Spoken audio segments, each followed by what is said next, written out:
ইব্রাহিম খলিলুল্লাহ তিনার মাধ্যমে আল্লাহ রাব্বুল আলামিন কুরবানিটা এই পশুর মাধ্যমে পশু দ্বারা প্রযোজ্য করেছেন। আল্লাহর ব্যাপারে তার সন্তান হযরত ইসমাঈল আলাইহিস সালাতু ওয়াস সালাম আর তার আদরের স্ত্রী মা হাজেরা সহ তার কলিজার টুকরা সন্তান ইসমাঈলকে আল্লাহ পাকের হুকুমে মুরুব দেশে রেখে এসেছিলেন, মরুভূমিতে রেখে এসেছিলেন। বাংলায় যাকে বলা হয় বনবাস, এই বনবাসে রেখে এসেছিলেন। আসার সময় হযরত ইব্রাহিম আলাইহিস সালাতু ওয়াস সালামকে আদরের স্ত্রী ডাকতে বলেন, ইব্রাহিম একটুখানি দাঁড়াও, তুমি আমার স্বামী, বেশি কিছু বলতে চাই না, একটা প্রশ্ন। আমার প্রাণের স্বামী ইব্রাহিম, এই মরুভূমিতে কোনো পানি নাই, খাবারের ব্যবস্থা নাই, তুমি আমার কলিজার টুকরা সন্তান ইসমাঈল সহ আমাকে এখানে রেখে যাচ্ছ। আমি জানতে চাই এটা তুমি তোমার নিজের থেকে রেখে যাচ্ছ না আমার আল্লাহর হুকুমে রেখে যাচ্ছ? ইব্রাহিম খলিলুল্লাহ জবান বন্ধ হয়ে গেল, কোনো কথা বলতে পারতেছেন না। ইব্রাহিম খলিলুল্লাহ আদরের সন্তানের চোখের দিকে তাকায়া শাহাদাত আঙ্গুল উপর দিকে করে স্ত্রীকে বোঝালেন যে, প্রাণের স্ত্রী আমার কোনো ইচ্ছায় তোমাকে এখানে রেখে গেলাম না, আমার কোনো ইচ্ছায় আমার সন্তানকে এখানে একা করে চলে গেলাম না। আমি যে শাহাদাত আঙ্গুল উপরে দেখায় দিলাম, আমার আল্লাহর হুকুমে আমার সন্তান আর তোমাকে এখানে রেখে গেলাম।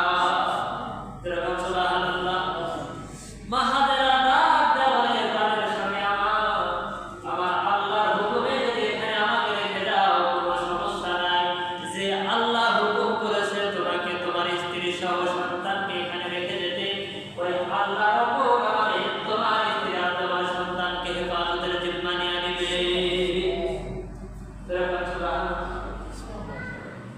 যে আল্লাহ পাক হুকুম করতে পারে সন্তানকে আর তার স্ত্রীকে তার কাছ থেকে আলাদা করতে, আল্লাহ পাক কি পারেন না সন্তানকে আর স্ত্রীকে হেফাজত করতে?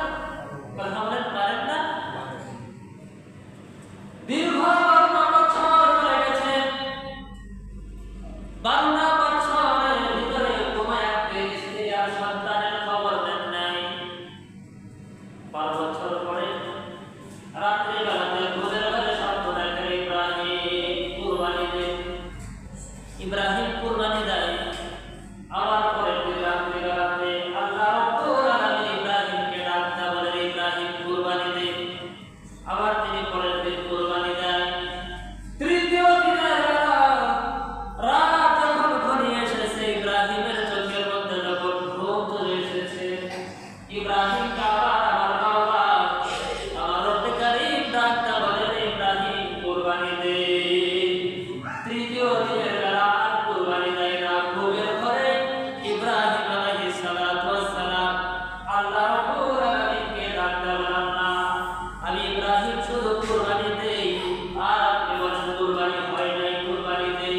আয় আল্লাহ তাআলা, আমি ইব্রাহিম জানতে চাই কেমন করে কুরবানি দিলে আর কি কুরবানি দিলে আল্লাহ তোমার কুদরতি আদানের কুরবানিটা কবুল হয়ে যাবে। আল্লাহ রাব্বুল আলামিন ইব্রাহিম পয়গম্বরকে ডাকতে বলেন, ইব্রাহিম তোর যেটা সবচাইতে প্রিয় বস্তু, তোর যেটা সবচাইতে মহাব্বতের বস্তু, তোর যেটা সবচাইতে ভালোবাসার বস্তু, ওই জিনিসটাকে যদি কুরবানি করতে পারো তাহলে আমি আল্লাহ রাব্বুল আলামিন তোর কুরবানিকে গ্রহণ করে নিব। ঘুমের ঘরে ইব্রাহিম আল্লাহর সঙ্গে কথা বলছে,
আল্লাহর নামে কুরবানি দিয়া দাও।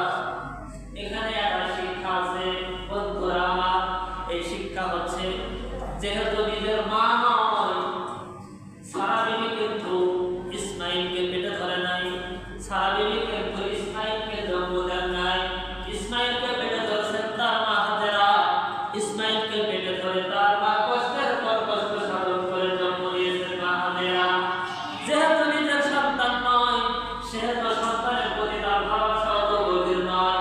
যদি নিজের সন্তান হতো, নিজের কলিজার টুকরা সন্তান যদি হতো, জন্ম দেওয়া, ওই জন্ম দেওয়া সন্তানকে কখনো এত তাড়াতাড়ি আল্লাহর নামে কুরবানি দেওয়ার জন্য তার প্রিয় স্বামীকে আদেশ করতে পারত না। কথা বলেন ঠিক কিনা?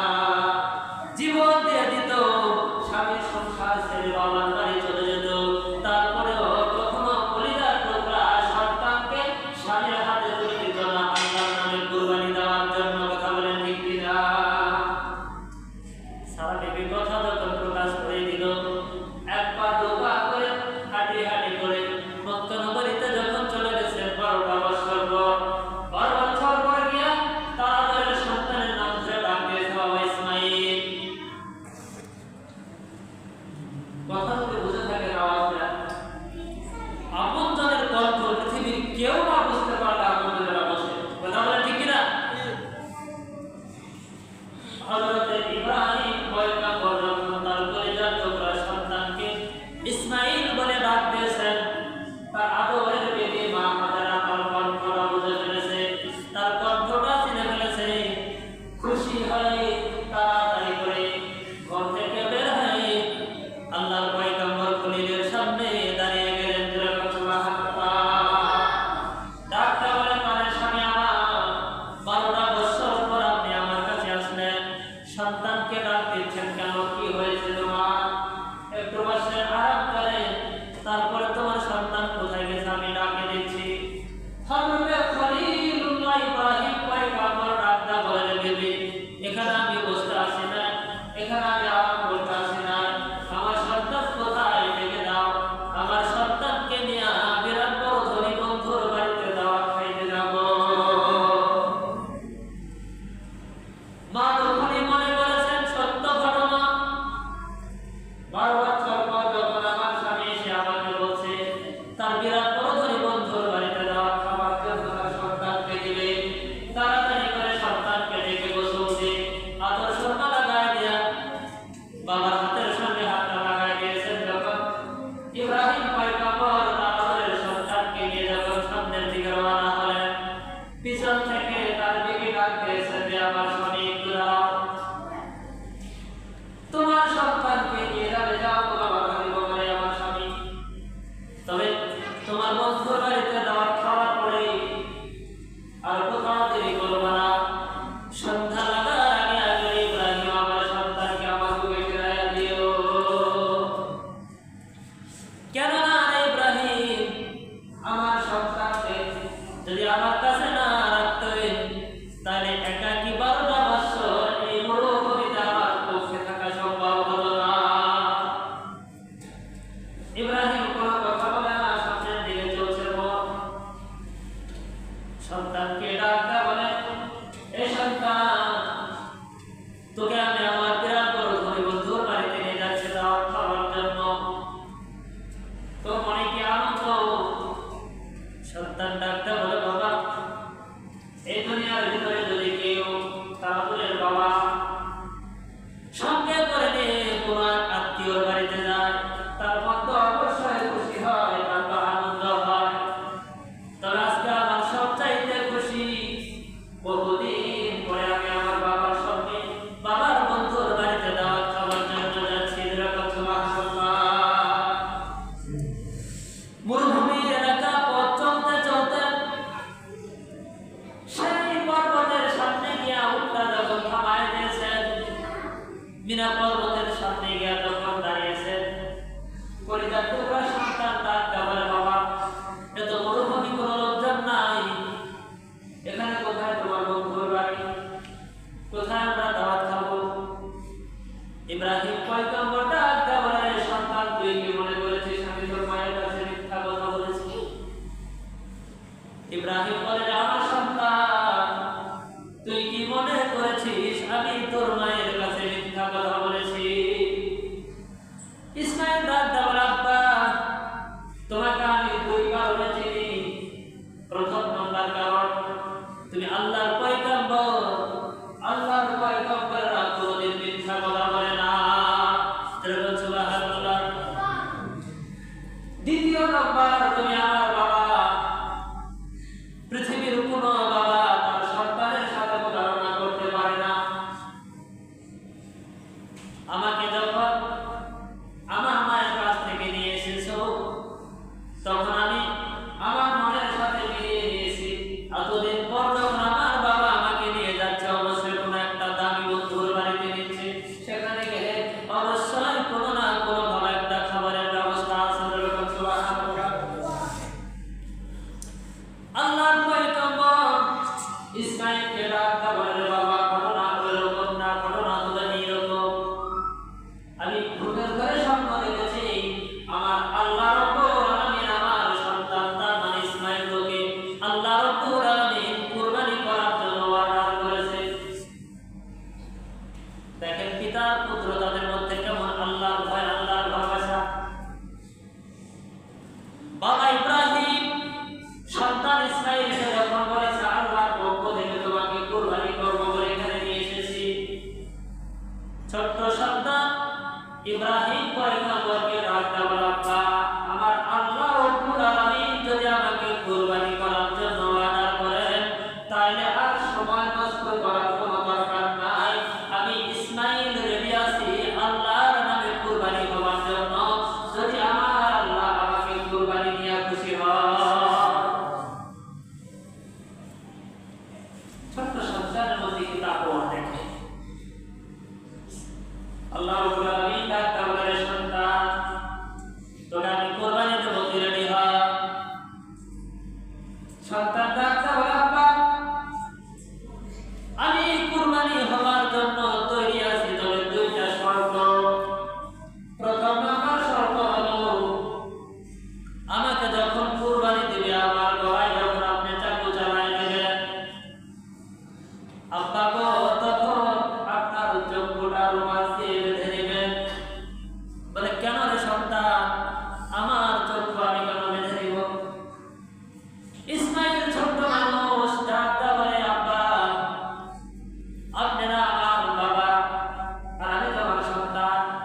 যখন চোখটা খোলা রেখে আল্লাহকে খুশি করার জন্য আমাকে জব করবে, আমাকে কুরবানি দেবে, আমার গলায় যখন চাকু চালাবে, তুমি যখন আমার দিকে এক পলকে তাকিয়ে থাকবে, আমিও তখন মহব্বতের নজর নিয়ে তোমার দিকে তাকিয়ে থাকবো।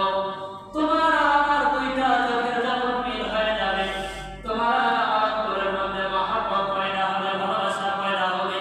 আর এই ভালোবাসা পয়দা হওয়ার পরে যদি আর মুহূর্ত দেরি করে আমার গলায় চাকু চালাইতে, আল্লাহ বেজার হয়ে যাবে, গো বাবা, আল্লাহ তোমার এই কুরবানিকে কবুল করবে না।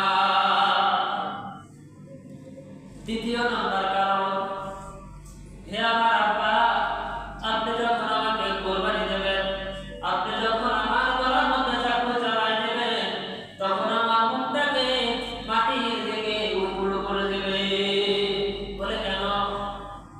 আমার মুখটা মাটির দিকে উপুড় করে এই জন্য করে দেবেন, বাবা গো, আপনি যখন সোজা রেখে আমার গলার মধ্যে চাকু চালাই দেবেন, রক্ত বের হবে, আমি তখন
পিতাকে এরকম আদেশ দিচ্ছেন। কি প্রতিভা তাদের মধ্যে! শেষ মুহূর্ত পর্যন্ত যখন তরবারি দিয়ে ইসমাইলের গলা কাটার জন্য চেষ্টা চালাচ্ছেন, তরবারি কাটে না। একবার, দুইবার, তিনবার যখন ব্যর্থ হয়ে যায়, তখন রাগান্বিত হয়ে আল্লাহর খলিল ইসমাইল ইব্রাহিম আলাইহিস সালাম তার আদরের সন্তানকে যখন কাটতে পারতেছেন না, ওই তরবারিটা পাশে এক পাথরের মধ্যে ছিটকে মারলে পাথরটা কেটে দুভাগ হয়ে যায়। তরবারি ইব্রাহিম ডাকতে বলেন, ইব্রাহিম, আমার সন্তানের মানব দেহ তুই কাটতে পারলি না, পাথর একটা অতি শক্ত, পাথরটা তুই কেটে গেলি। তরবারির জবান আল্লাহ খুলে দিলেন। তরবারি ডাকতে বলেন, হে আল্লাহর খলিল ইব্রাহিম, আমি আমার শক্তি পৃথিবীর সব জায়গায় প্রয়োগ করতে পারি, কিন্তু আমার আল্লাহ আমাকে ঘোষণা করেছে, তরবারি পৃথিবীর জাগতিক সব কিছু তোর দ্বারা কাটা সম্ভব হবে, কিন্তু আমার ইসমাইলের শরীরের দ্বারা একটা লোম তোর দ্বারা কাটা সম্ভব না হয়। কলম চলছে কার? কথা বলেন তো, কলম কার চলছে? যেখানে আল্লাহর কলম চলে সেখানে পৃথিবীর কেউ সেই কলমটাকে থামায় রাখতে পারে? কথা বলেন, থামায় রাখতে পারে? আজকে সময়ের দিকে কেউ দেখেন না, আলোচনা শেষ করে দিচ্ছি। আল্লাহ রাব্বুল আলামিন শেষ মুহূর্ত পর্যন্ত আসমান এবং জমিনের সমস্ত ফেরেশতাদেরকে ডাকতে দেখাচ্ছেন, হে ফেরেশতারা, দেখো আমার খলিল তার ছোট্ট সন্তান ইসমাইলকে নিয়ে কি প্রেম খেলা খেলছে। এই প্রেম খেলাটা আমি এখানেই ইতি করে দিলাম না, কিয়ামত পর্যন্ত ধরে রাখার জন্য একটা স্মৃতি চালু করে রাখলাম। যতদিন দুনিয়া থাকবে ততদিন এই প্রেম খেলা থাকবে। যেরকম সুবহানাল্লাহ। ইসমাইলকে কুরবানি দেওয়ার জন্য যখন আবার বারবার চেষ্টা চালাচ্ছেন, তখন আল্লাহ রাব্বুল আলামিন ডাকতে বলে, এই জিবরিল, জান্নাতের মধ্যে যা। আমি আল্লাহ রাব্বুল আলামিন এই দিনটার জন্য একটা আমার কুদরতি হাত দিয়া জান্নাতের ভিতরে একটা দুব্বা বানায় করেছি।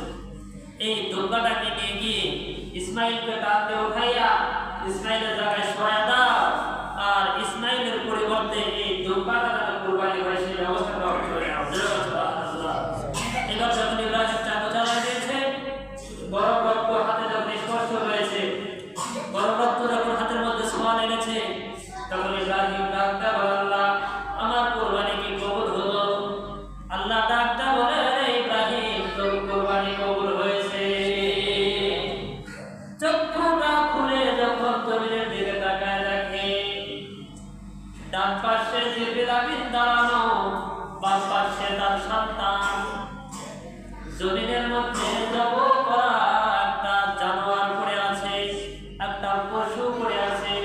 এই পশুটার নাম হচ্ছে দুম্বা। ইব্রাহিম ডাকতে বলে, আল্লাহ, জব করলাম সন্তান, কিন্তু কুরবানি হয়ে আছে দুম্বা, এটার কারণ বুঝলাম না। আল্লাহ রাব্বুল আলামিন ডাকতে বলে, ইব্রাহিম, দুইটা কারণে আমি আল্লাহ পাক তোর সন্তানকে ফেরত দিলাম। প্রথম নম্বর কারণ, তোর সন্তান যদি কুরবানি হতো তাইলে প্রত্যেকটা বছরে নিজের পিতাগুলোকে ঘর থেকে আদরের সন্তানগুলোকে টেনে এসে বের করে নিয়ে আমি আল্লাহর নামে কুরবানি দেওয়া লাগতো। যে ধর্মের মধ্যে সন্তান কুরবানি দেওয়া লাগে, এইটা যদি বাস্তব চালু থাকতো, এই ইব্রাহিম এই ধর্মের ভিতরে কোনো মুসলমান জাতিকে খুঁজে পাওয়া যেত না। কথা বলেন ঠিক কিনা? যে ধর্মে সন্তান কুরবানি দেওয়া লাগে, ওই ধর্মে কোনো মুসলমান জাতি থাকতো? কথা বলেন থাকতো? থাকতো না। আল্লাহ বলে, এই কারণে আমি তোর সন্তানকে ফেরত দিয়ে দিলাম। দ্বিতীয় নম্বর কারণ, তুই তোর স্ত্রীর কাছে বলে এসেছিস, বিরাট বড় হরিবন্ধুর বাড়িতে আমি আমার সন্তানকে নিয়ে যাচ্ছি দাওয়াত খাওয়ার জন্য। ইব্রাহিম, তোর সন্তানকে যদি আমি আল্লাহ পাক কুরবানি কবুল করতাম, তাহলে তুই কই কাম্বর, তোর কথার কোনো দাম থাকতো না। মা হাজারা যদি দেখতো তোর সন্তান এখানে কুরবানি হয়েছে, তাহলে তার মনের মধ্যে যন্ত্রণা শুরু হতো, ছটফট করতো, কাটা কবুতরের মতো তার অন্তরে অনুশোচনা সুশোচনা হয়ে যেত। তুই কয় কাম্বর, তোর কয় কাম্বরের কোনো দাম থাকতো না। এই জন্য করে আমি আল্লাহ রাব্বুল আলামিন তোর কথাকে রক্ষা করার জন্য তোর সন্তানের পরিবর্তে দুম্বা কুরবানি আমি আল্লাহ কবুল করলাম। সুবহানাল্লাহ।